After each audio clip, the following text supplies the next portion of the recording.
So I was an idiot who thought Netflix only released the first episode. I totally forgot that it was a Netflix thing to post entire seasons, so I watched the first episode and left my house.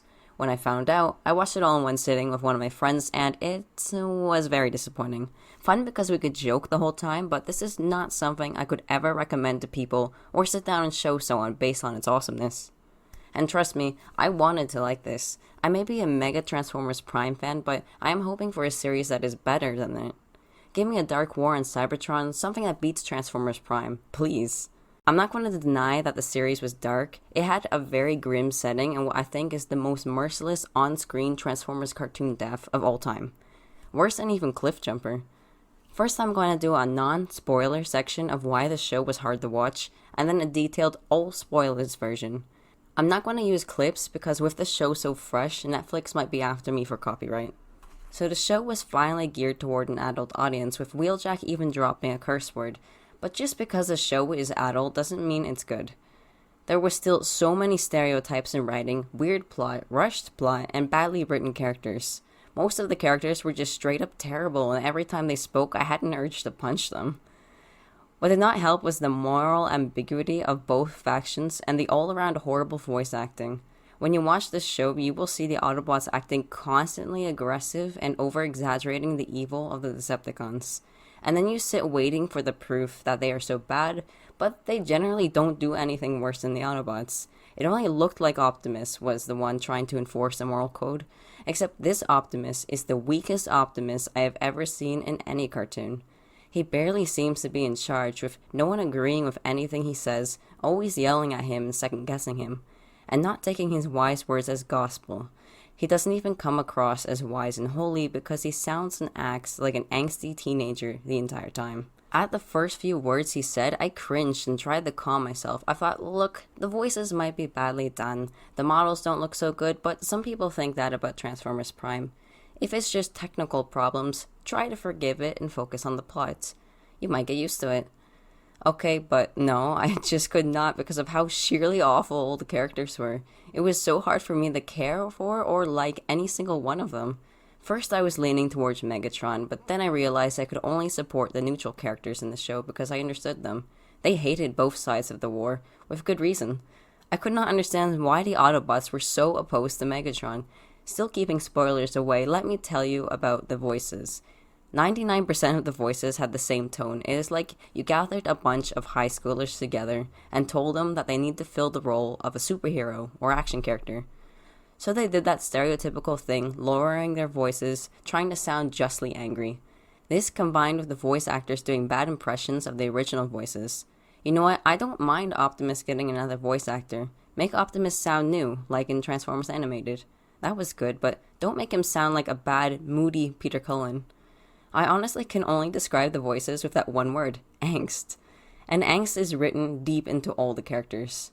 Okay, so Starscream sounds just as screechy as G1 Starscream, and is saying something when I say that voice actor was probably the best of them.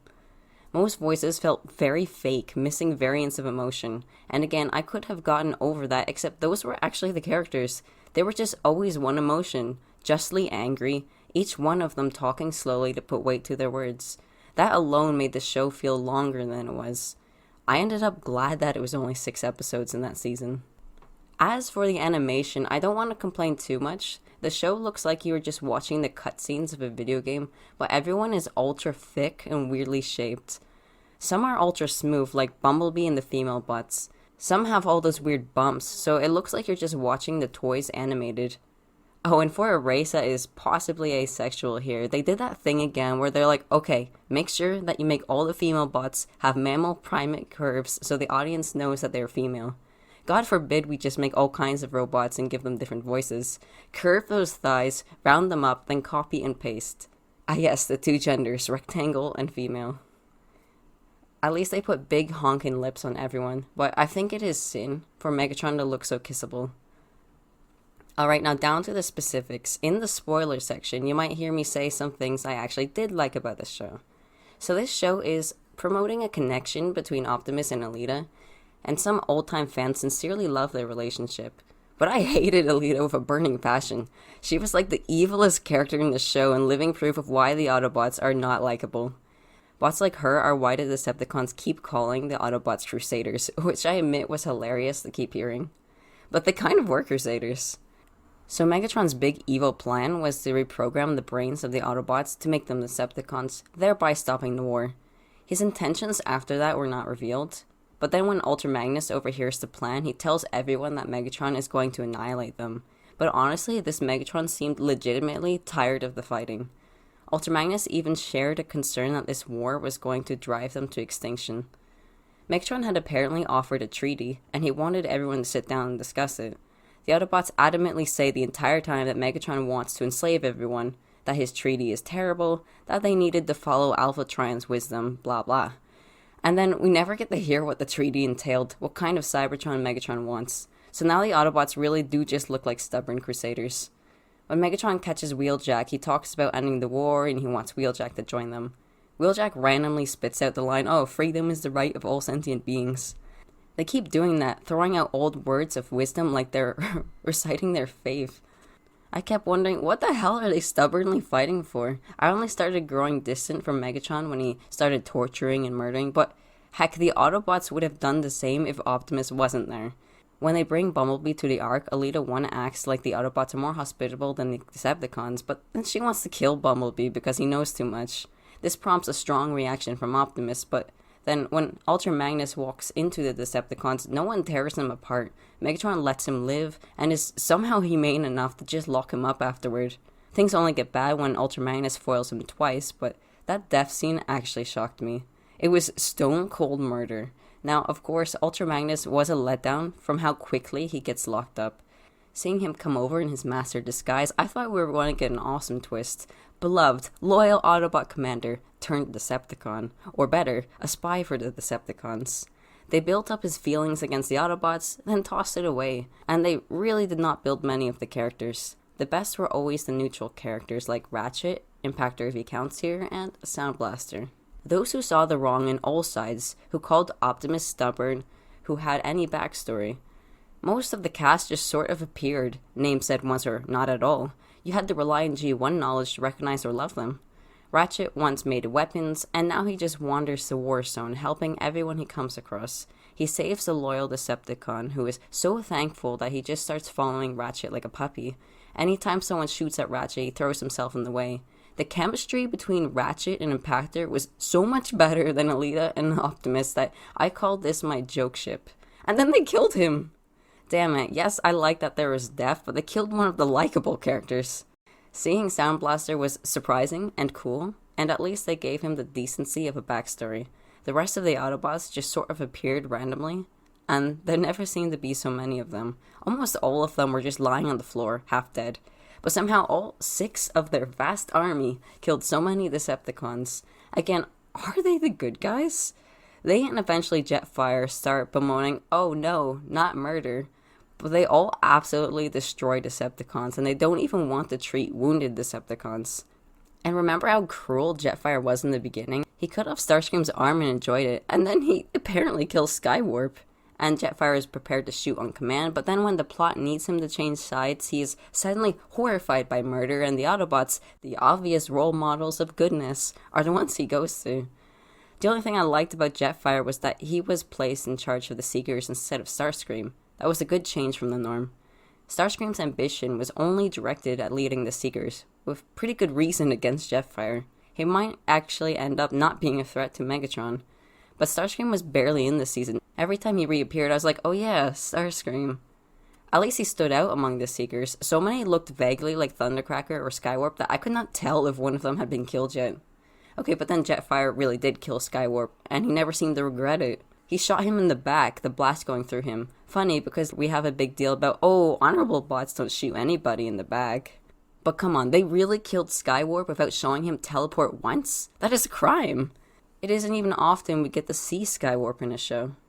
Actually, back to the moral ambiguity of the factions, so Optimus's plan to stop Megatron from brainwashing them is to chuck the Allspark off planet. But Cybertronian religions and past have told everyone to never take the Allspark off Cybertron, or that will be the end of them. Optimus has no reason to think that they will be alright. He basically thinks that they're dead anyway, so might as well. How is he so different than Megatron, who they accuse of just wanting to win? Ultra Magnus had a point about protecting their species, and since Megatron still has not shown that he wants to murder everyone, I had no idea who to root for in the finale. In fact, I couldn't even feel any emotions at the end there. Of course, I never really cared when anybody but Impactor died. The finale was mostly just Reflector clones getting killed, who are filling in the role of the Viacon army just so we can see Autobots kill more things without consequence. But with that quick peek of Astro Train, it just makes you wonder why the hell wasn't he used earlier? They had this giant Decepticon who wasn't in the earlier fights. Battles were always frustrating to watch because they didn't really paint the Decepticons as the bad guys or establish a proper skill level for the Autobots. Optimus gets decimated by Megatron in the beginning, making you wonder how he survived this war for so long. But then we have some perfect shot sniper Autobots like Elita 1 who are just too good. I didn't like seeing how much damage they caused, even in ambushes Megatron sets up for them. That ambush too was a letdown since, one Autobot died, so all that planning and build up for nothing. I should wrap up my complaints soon, and you're lucky I only watched the show once or else I would have better knowledge to complain more. I did like that Megatron's slave backstory is the same in this universe, since it gives the Decepticon cause legitimacy. When Optimus accuses him of wanting slavery, Megatron is like, "Excuse me, I know what slavery is. What the hell do you know?" But I mean the rules of the universe bothered me, like if the robots are biology or technology, and what are the supernatural limits. It started to establish a technology idea since these robots can be programmed. Fine, go ahead and make Transformers built by Quintessons, but then they had the Allspark and made you think they were more biological, so I got lost there. And then the supernatural hit me out of nowhere. When Ultra Magnus died, I was super taken back, and it kind of ruined the murder scene when he dropped experience points. That Alpha Trion protocol thing barely lasted, and its potential was wasted. When Megatron released his virus shutting down things, it was almost like they forgot about it.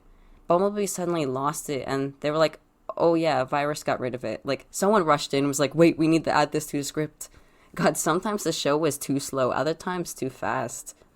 Alright, fine, I'll say good things about it. The paintings Megatron had of himself were hilarious.